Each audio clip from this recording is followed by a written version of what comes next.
When using casters for any project, not only is it important to know the diameter of the wheel, but also the effective length of this.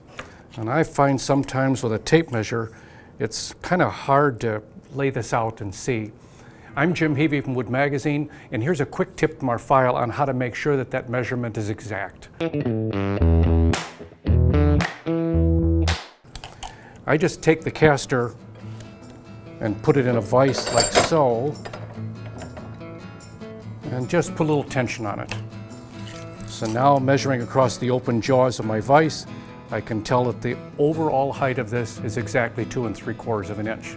Makes it nice to know exactly how high that will be ultimately when it's installed on the cabinet. May come in handy. This is a great way to do it.